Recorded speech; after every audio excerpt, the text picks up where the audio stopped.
गंगा के तट पर जाकर के खड़े होते राम भगवान ने इस प्रकार से कहा कि गुरुजी ये बात समझ में नहीं आती है, सामने क्या है? बोले ये पाप काटली गंगा है और गंगा के अंदर जो भी इंसान आकर के स्नान कर लेता है उसका किया हुआ पाप भी भूमंडल के ऊपर नष्ट हो जाता है। इसीलिए ये संसार के अंदर अपनी धाराओं से बह करके पाप को मुक्त करती है। राम भगवान ने इस प्रकार से कहा कि गुरुजी मैं हाथ जोड़ करके निवेदन करता हूँ, मुझे ये बताओ इस गंगा को भूमंडल के ऊपर से कौन लेकर के आया था और किस प्रकार से गंगा भूमंडल के ऊपर बहा करती है। ये देख करके गुरु विश्वामित्र एक स्थान पर बैठ जाते हैं और एक स्थान पर बैठ करके कहना शुरू करते हैं कि ये राम, मैं तुम्हें खोल करके बता देना चाहता हूं कि सूर्यवंशी राजा संसार के अंदर हुए हैं, इनका नाम अटल बताया गया है।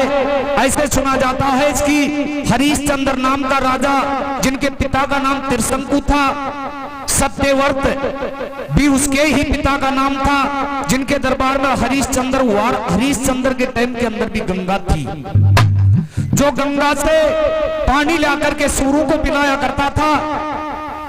उस टाइम में गंगा थी, सारा वादा खोल करके बताता है। लेकिन वो कारण बस के कारण से समय बीतता हुआ जाता है, जब 7 पीढ़ी और बीत जाती है। जिस प्रकार से हरिश्चंद्र के दरबार में रोहित होता है, रोहित के दरबार में चंप होता है, इस प्रकार से पर पीढ़ी बीती हुई जाती है। 7वीं पीढ़ी में सैगर नाम का राजा होता है, जो आपकी माता के गर्भ से जहर के समेत पैदा होता है और जहर के समेत पैदा होने के कारण से उसका नाम सैगर निकाला जाता है। जिनके दरबार के अंदर 2 रानियां थी। तुलसीकृत रामायण में प्रमाण और विद्वानों का मत मिलता है इसकी एक रानी का नाम केसनी था और एक रानी का नाम सुमेती था। अगर अपन सुख सागर बैठ करके पढ़ते हैं तो एक रानी का नाम विद्रुपी था और दूसरी रानी का नाम सभ्या था। दोनों रानी संतान से हीन होती है, नहीं कोई संतान दरबार के अंदर होती है। जब अंत समय दोनों रानी आपके पति के पास में वादा करती हैं, ये पति देव दरबार में संतान नहीं होगी तो हम जी करके क्या करेंगी। जब तैयार होकर के नगर के कांकर पर जाती है, कांकर पर जाकर के जहां भृगु ऋषि का आश्रम था वहां जाकर के भृगु ऋषि की भक्ति करना शुरू करती है। ऐसा विद्वानों का मत और प्रमाण कहता है। इसकी जब 1 साल बीत जाती है भक्ति करते करते, जब ऋषि भृगु प्रसन्न होते हैं, बोलो कहो क्या बात है, बोलो हमारे गर्भ से कोई संतान पैदा नहीं हुई है। खड़ी होकर के केसरी रानी ने इस प्रकार से कहा था कि कहो तुम कितना पुत्र चाहती हो। केसरी ने वादा किया था कि मेरे 60,000 पुत्र हो। सुमेती ने वादा किया था कि मेरे 1 पुत्र हो। ऐसे दोनों वरदान पाती है। ऋषि तथास्तु कहता है और दरबार में आकर के रहना शुरू करती है। ऐसे बताया जाता है कि समय पाकर के केसरी के गर्भ से एक तुम्बी पैदा होती है और सुमेती के गर्भ से पुत्र का जन्म होता है, जिस पुत्र का नाम ऐसे संसार सुना जाता है, इसकी असमंजस निकाल दिया जाता है।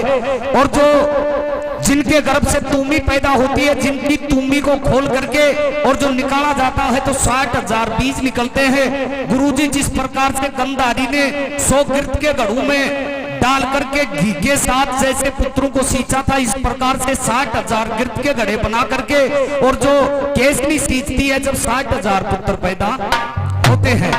ऐसे सुना जाता है कि दरबार में रहकर के टाइम पास किया करते थे।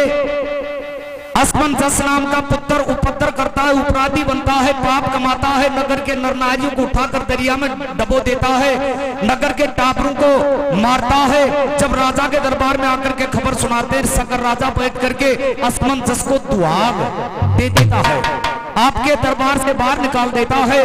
ऐसे रामायण में प्रमाण मिलता है इसकी राजा सगर जिससे पहले 99 यज्ञ कर चुका था और 100वां यज्ञ बाकी रह चुका था। पहले के जमाने के अंदर ये परंपरा थी कि कोई एक जगह बैठ करके 100 यज्ञ अगर पूरा कर देता है तो इंद्र की पदवी पा जाता है। कोई एक जगह बैठ करके 100 यज्ञ पूरा कर देता है तो सोम भगवान बन जाता है। जब इंद्र का सिंहासन डगमग डगमग हार जाता है, बस किस नगर बैठ करके 100 यज्ञ पूरा करेगा तो मेरी पत्नी को छीन लेगा। जब रात्रि के समय इंद्र तैयार होकर के जाता है और जो यज्ञ में घोड़ा छोड़ा गया था उस घोड़ा की लगाम पकड़ता है, लगाम पकड़ करके पातालोक में ले जाकर के कपिल मुनि के आश्रम पर बांध देता है। अब राजा खड़ा होकर के परछाई डाल करके देखता है, घोड़ा नहीं मिलता है। जब आपके पुत्रों को आपके पास में बुलाता है इसके तुम तैयार होकर के जाओ और मेरा घोड़ा को ढूंढ करके लाओ, ना तो यज्ञ संपूर्ण नहीं होगा तो संसार में जीना बेकार हो जाएगा। ये कथा बैठ करके विश्वामित्र राम और लक्ष्मण को सुना रहे थे। राम ने इस प्रकार से कहा कि गुरुजी आगे क्या हुआ, तुम्हारी कथा के अंदर मुझे बड़ा आनंद आता है। जब विश्वामित्र इस प्रकार से कहता है कि ढूंढते ढूंढते थक जाते हैं और हर दिशा में भ्रमण कर करके वापस आ जाते हैं, चारों दिशा छान देते हैं, लेकिन वो घोड़ा कहीं पर नहीं मिलता है। राजा के दरबार में आकर के खड़े होते हैं, चारवां को 60,000 का जो मुंडा उतर जाता है, इस प्रकार से कहते हैं कि महाराज हमें तो घोड़ा नहीं मिला। जब सागर बैठ करके वादा करता है कि पागल अभी ही अनही पगू से तुम वापस जाओ और वापस जा करके चारों दिशाओं से पृथ्वी खोदना शुरू कर दो। जब चारों दिशाओं में जाकर के पृथ्वी खोदना शुरू करते हैं, 3 दिशाएं खोदते हैं, फिर भी घोड़ा कहीं पर नहीं मिलता है। जब चौथी दिशा खोदना शुरू करते हैं, अडाड़ा की जमीन खोद देते हैं, जब रास्ता के अंदर गरुड़ निकलता है, रामायण में प्रमाण और विद्वानों का मत कहता है अस्की गरुड़ केसरी का नाना और मामा। रामायण के अंदर बताया गया है कि वो केसरी का मामा लगता था या नाना लगता था, ऐसा कोई कॉन्टैक्ट था। बड़ा प्रश्न होता है, गरुड़ के पास में 60,000 शीश नवाते हैं कि महाराज हमारा घोड़ा कहीं पर देखा, तो प्रसन्न होकर के उसी समय वादा कर करके और जो इस प्रकार से गरुड़ कहता है कि कोई बात नहीं, तुम्हारे घोड़ा का रास्ता मैं बताता हूं, ये मार्ग पकड़ करके इस स्थान से चला जाओ, अवश्य तुम्हारा घोड़ा मिलेगा। जो गरुड़ की बात को मानते हैं, कुछ पलकों तक गरुड़ उनके साथ जाता है और मार्ग पकड़ करके रास्ते से जा रहे थे उस जगह चले जाते हैं जहां पर कपिल मुनि का आश्रम था और कपिल मुनि आपका धूना छिलका करके और भक्ति कर रहा था। ऐसी भक्ति को देख करके तैयार होकर कपिल मुनि के पास भी जाते हैं। 60,000 के नेत्र जब कुटी पर पड़ते हैं, कुटी के पीछे कोई कोई जाकर के देखता है तो कुटी के पीछे घोड़ा बंधा हुआ था। सारे के मन के अंदर गुस्सा आता है कि यही है वो बाबा जी, यही है वो ढूंगी जो हमारे यज्ञ को विध्वंस करने वाला दिखाई देता है। ये विचार कर रहे थे, लेकिन उसमें ऋषि का कोई दोष नहीं था। अनदोषी के अंदर दोष लगाते हैं, कोई किसी के लिए कुआं खोदता है तो खड्डा तैयार मिल जाता है। खड़े होकर के ऋषि को गाली देना शुरू करते हैं, बार बार ऋषि को धमकाते हैं, वादा देते हैं। 60,000 खड़े होकर के और जो कपिल मुनि से कहते हैं तो क्या कह रहे थे, कैसे बैठा बैठा कपिल मुनि 60,000 की बातें सुन रहा था। आओ